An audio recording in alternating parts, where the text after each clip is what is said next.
Assalamualaikum warahmatullahi wabarakatuh. Salam ala kasaki. Video ini sengaja saya buat karena ada satu pertanyaan, yaitu mengenai sholawat al kasaki. Di dalam pertanyaan tersebut, apakah pantas sholawat al kasaki itu disebut sholawat, sedangkan sholawat al kasaki itu sesuatu yang baru didengar, artinya baru diketahui dan yang dulu-dulunya tidak ada. Nah, terus sholawat al-Qarsak itu siapa yang mengarangnya atau siapa yang membuatnya? Dari sini saya membicarakan tentang inti sholawat. Kenapa kok ada yang dikatakan sholawat? Karena sholawat Nabi itu begitu banyak, lebih dari 100.000 sholawat. Nah, intinya sholawat itu memuji dan memuliakan Allah dan Rasulnya, terutama itu memuji memuliakan Nabi Muhammad, Nabi kita, Nabi besar Muhammad Sallallahu Alaihi Wasallam. Nah, kenapa Nabi kita harus dimuliakan, harus dipuji dengan sholawat-sholawat tersebut? Karena kita mengharapkan syafaatnya, mengharapkan pertolongannya. Nah, sedangkan inti dari sholawat-sholawat tersebut itu memuji dan memuliakan kebesaran Nabi Muhammad Sallallahu Alaihi Wasallam. Sedangkan Allah sendiri itu juga bersolawat untuk Nabi. Cuma intinya kalau Allah itu bersolawat mensyukuri kenabian Muhammad, jadi memuji dan mensyukuri bahwa adanya Nabi Muhammad. Beda dengan kita manusia yang ketika bersolawat berharap syafaatnya Nabi Muhammad. Nah, di dalam sholawat al-Qarsak itu ada bait-bait yang bunyinya seperti ini, yaitu bait yang pertama, Duh Gusti Nabi nyuwun disakseni urip ning akhire zaman dadi muride sampeyan. Nah, sudah jelas kenapa dalam bait tersebut mengatakan bahwa Duh Gusti Nabi. Kalau kita bahas Nabi siapa, nanti kan nggak bisa jadi ada yang bertanya itu Nabi siapa. Sedangkan Nabi dan Rasul di dunia ini dari zamannya Nabi Adam sampai Nabi Muhammad begitu banyak Nabi, ada 124.000 Nabi, 313 Rasul. Dan itu Nabi siapa yang disebut, kan? Jadi kita dalam bait pertama itu Duh Gusti Nabi, kita berharap Duh Nabi, artinya urip ning akhir zaman, hidup di akhir zaman ini, supaya kita itu diterima menjadi muridnya sampean. Nah, siapa lagi Nabi yang ada dan hidup di akhir zaman kecuali Nabi Muhammad Sallallahu Alaihi Wasallam, Nabi yang terakhir. Berarti bait yang pertama itu menunjukkan bahwa kita ini berharap menjadi muridnya Nabi Muhammad Sallallahu Alaihi Wasallam. Nah, terus apa dasarnya? Pasti kan ada yang bertanya, apa dasarnya ingin menjadi muridnya Nabi Muhammad? Apa dasar? Dasar yang jelas itu berbaiat dulu. Nah, bunyi baiatnya gimana? Pasti kan ditanyakan lagi.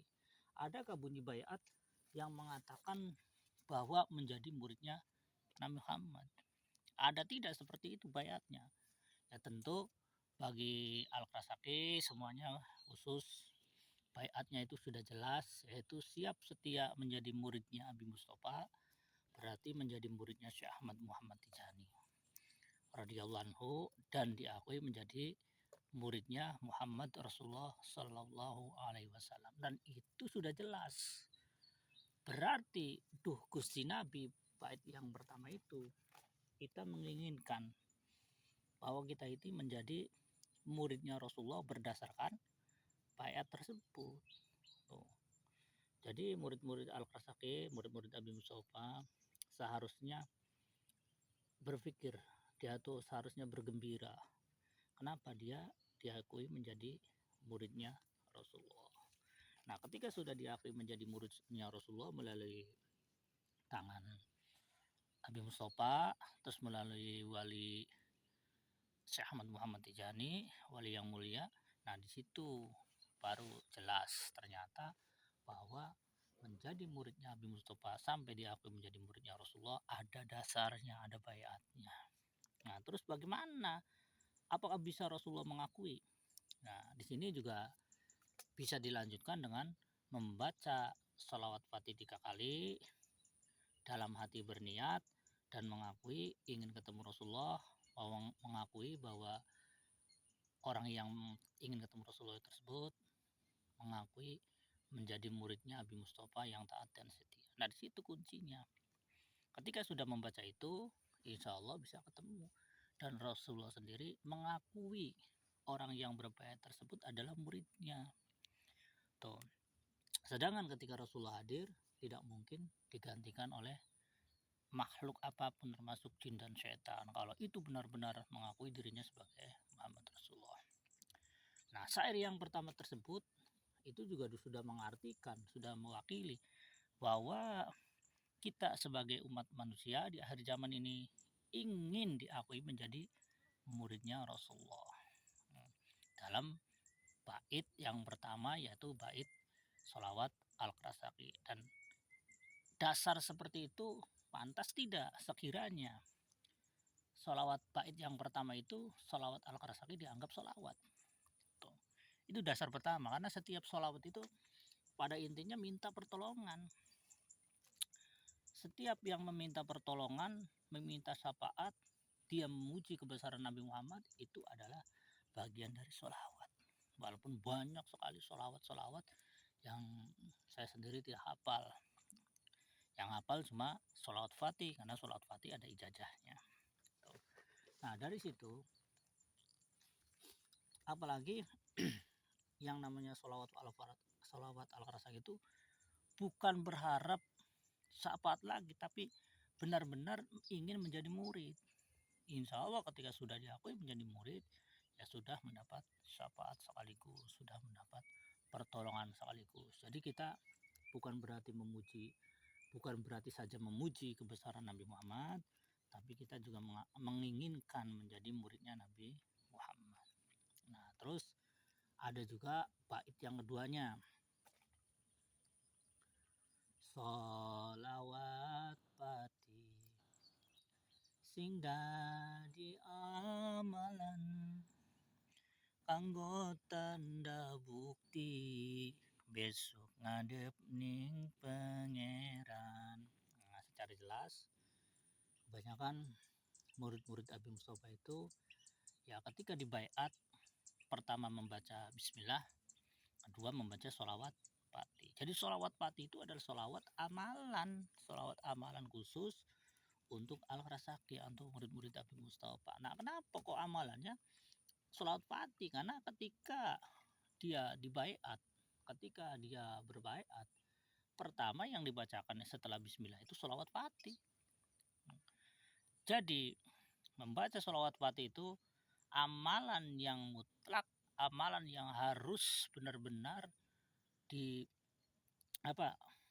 amalan yang benar-benar harus dibaca senantiasa oleh Al-Qarsaki, oleh murid-murid Abi Mustafa. Berarti wajib dong murid-murid Abi Mustafa itu membawa amalan sholat Fatih kelak untuk mempertanggungjawabkan dirinya kepada Allah dengan membawa amalan sholat Fatih yang sudah benar-benar terijazah, sudah benar-benar berijazah. Tuh. Jadi bait yang kedua tersebut juga menunjukkan apakah layak bait yang kedua itu dianggap bagian dari sholawat. Ya. Kenapa? Karena syairnya itu menginginkan dengan adanya sholawat Fatih, dengan adanya membaca sholawat Fatih, bahwa dirinya itu supaya benar-benar di hadapan Allah itu sebagai pertanggungjawaban. Artinya ketika dia berhadapan dengan Allah, ada amalannya nih, amalan saya nih, sholawat Fatih. Tuh. Sedangkan sholawat Al-Qarasaki hanya penjabaran dari kehidupan tadi. Kehidupan ketika pertama berbaiat, ya ingin menjadi muridnya Rasulullah, yang syair yang kedua itu baru mengamalkan. Tadi intinya tadi menerangkan amalannya. Tuh, mulanya murid-murid Abi Mustafa kalau ingin benar-benar diakui menjadi muridnya Rasulullah harus rajin baca sholawatnya, sholawat fatihnya harus rajin. Tuh. Karena sudah jelas Tu Gusti Nabi nyun disakseni urip ning akhir zaman dadi muride sampean sholawat fatih sing dadi amalan kanggo tanda bukti besok ngadep ning pangeran. Wah, jelas buktinya ketika menghadap pangeran, ya dalam bahasa Jawa, dalam bahasa Indramayu itu pangeran, tapi dalam bahasa Arabnya Allah. Jadi pada dasarnya ketika kita menghadap Allah, ya ketika kita menghadap pangeran, menghadap Allah, ini buktinya ada salawat fatih. Yang salawat fatih tersebut ternyata ditunjukkan kepada Allah sebagai tanda bukti bahwa orang-orang yang sudah membaca salawat fatih tersebut sudah diakui menjadi muridnya Rasulullah. Terus apa yang harus disangkal? Apa yang harus dipertanyakan kembali? Intinya, apakah sholawat al-Qarasaki itu layak atau tidak? Bisa dikatakan sebagai sholawat. Padahal sudah benar-benar pertama sudah berbaiat ingin menjadi muridnya Rasulullah, ingin diakui menjadi muridnya Rasulullah. Yang kedua dia datang ke Allah membawa satu amalan, yaitu amalan sholawat fatih.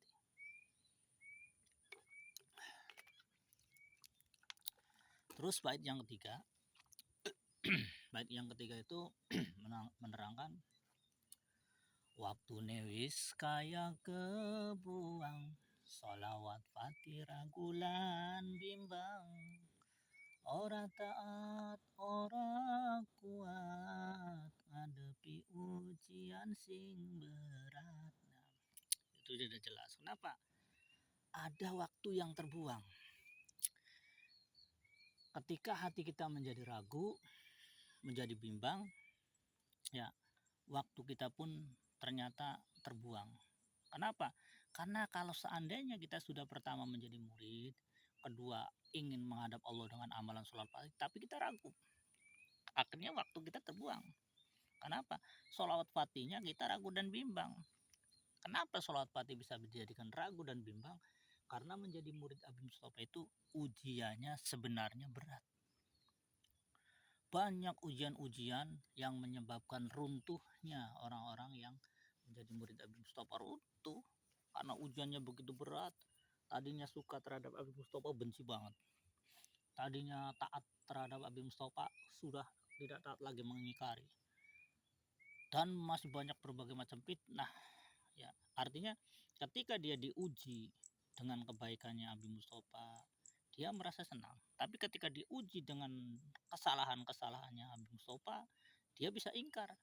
Jadi intinya begini, ujian itu untuk meneguhkan keimanan dia, benar tidak dia membawa amalan. Ketika dia sungguh-sungguh membawa amalan sholawat fatih, dia seharusnya tidak melihat sisi baik dan buruknya Abi Mustafa itu sendiri. Kenapa? Karena dia walaupun sudah jelas menjadi muridnya Abi Mustafa, kan sudah diakui menjadi muridnya Rasulullah. Maka yang patut dan layak dicontoh adalah Rasulullahnya. Sedangkan Abi Mustafa itu tidaklah pantas untuk dijadikan contoh. Tuh.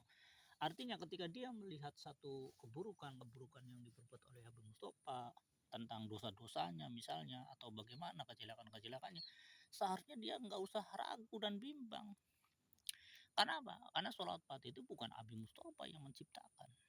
Karena sholawat Al-Qarasaki pun juga bukan Abi Mustafa yang menciptakan.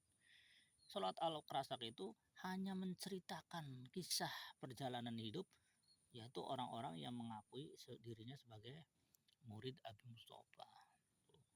Jadi intinya kalau kita benar ragu dan bimbang, waktu kita benar-benar terbuang ya, karena keraguan-keraguan dengan sholat Fatih menyebabkan ujian yang begitu berat. Akibatnya kita lari dari kebenaran, sudah membawa amalan sholat Fatih untuk dipertanggungjawabkan kepada Allah, akhirnya kita hilang sholat Fatih di tengah jalan. Yang dulunya kita sering baca sholat Fatih, diuji dengan permasalahan cinta, akhirnya lari dari sholat Fatih, akhirnya ingkar dengan Abi Mustafa. Ketika kita diuji dengan hal-hal yang melihat Abi Mustafa, misalnya kelihatan akhlaknya jelek, kelihatan tingkah lakunya tidak baik, kelihatan selalu melakukan perbuatan-perbuatan dosa, kita lari dari situ. Padahal Abi Mustafa itu bukan siapa-siapa. Artinya hanya sebagai penyampai, hanya sebagai penyalur baiat, artinya hanya yang membaiatkan. Pada dasarnya dia itu bukan murid Abi Mustafa. Muridnya siapa? Muridnya Rasulullah. Berarti yang dilihat segi akhlak kesempurnaannya, yaitu kesempurnaannya akhlaknya Rasulullah, bukan akhlaknya Abi Mustafa. Kalau Abi Mustafa jelas banyak dosa, banyak kesalahan. Jadi tidak ada alasan ketika dia ingkar ya terhadap sholawat Fatih hingga waktunya dibuang sia-sia karena hanya melihat Abi Mustafanya saja. Ya itulah 3 bait tentang sholawat Al-Karasaki. Nanti akan disambung lagi dengan bait-bait berikutnya, karena sholawat Al-Karasaki itu punya 7 bait. Ya sebenarnya 7 bait itu juga ada satu pengertian secara khususnya di bait-bait tertentu. Nah tadi sudah dijelaskan bahwa bait pertama yaitu baitnya baiat ingin diakui menjadi muridnya Rasulullah, bait yang kedua baiat yang mengamalkan amalan sholat Fatih, dan baiat yang ketiga jangan buang sia-sia kesempatan ya selagi menjadi murid Abi Mustafa, jangan sampai kita ragu dan kita bimbang, akhirnya waktu di dunia ini kita terbuang sia-sia. Kenapa? Karena ujiannya tidak kuat. Mungkin banyak murid-murid Abi Mustafa merasakan betapa beratnya dia menjadi murid Abi Mustafa hingga menjadi berat karena ujian, terutama yang paling berat-berat yang sering saya lihat yaitu ujian cinta. Merasa pacarnya direbut Abi Mustafa, kadang baru merasa aja tuh, merebutnya juga belum, baru merasa udah berat. Merasa bersaing dengan teman-temannya, saling merebutkan wanita, itu juga berat. Dia melihat atau mendengar bahwa Abi Mustafa ini begini begitu, baru melihat dan mendengarnya sudah inilah istilahnya, udah terbuang waktunya di dunia. Tuh. Apalagi kalau sudah melihat sendiri. Jadi kalau yang dilihat adalah dosa-dosanya Abi Mustafa saja di dunia ini, maka pantas dia itu ada di dalam dunia ini dalam keadaan ragu dan bimbang. Pantas sholawat Fatih bisa ditinggalkan. Kenapa? Dia hanya melihat dosa-dosanya yang diperbuat oleh Abi Mustafa, bukan dosa-dosa dirinya. Walaupun Abi Mustafa berdosa sekalipun, Abi Mustafa sudah punya jaminan bisa mengangkat orang tersebut menjadi murid Rasulullah. Tetapi kalau seandainya muridnya Abi Mustafa punya dosa, apakah dia bisa menjamin mengangkat orang lain menjadi muridnya Rasulullah? Kalau mengajak sih bisa, dia mengajak supaya jadi murid Rasulullah. Itu pun kalau seandainya diajak 1000 kali sekalipun setiap hari, itu belum tentu bisa. Karena Rasulullah pasti memilih siapa yang tepat jadi murid-muridnya. Dan ketika orang tersebut sudah siap menjadi murid-muridnya, Rasulullah pun menguji pula. Ujian yang paling berat itu benci terhadap Abi Mustafa, itu ujian yang pertama. Jadi bagaimana sekiranya orang itu benci terhadap Abi Mustafa? Artinya ada peranan-peranan khususnya yang menjadikan orang tersebut benci terhadap Abi Mustafa. Ada nantinya, ada ujian-ujiannya, bukan hal yang gampang ini. Kalau sudah benci terhadap Abi Mustafa, hilang baiatnya, hilang jaminannya terhadap dirinya sebagai murid Rasulullah. Terus apa ketika ketika dia menghadap Allah, apa yang dia bawa, pengkhianatan yang dia bawa. Ya cukup itu saja, mungkin nantinya kelanjutannya akan dibahas juga, yaitu tentang sholawat al-Qasasi, ya bagian yang 4 baitnya.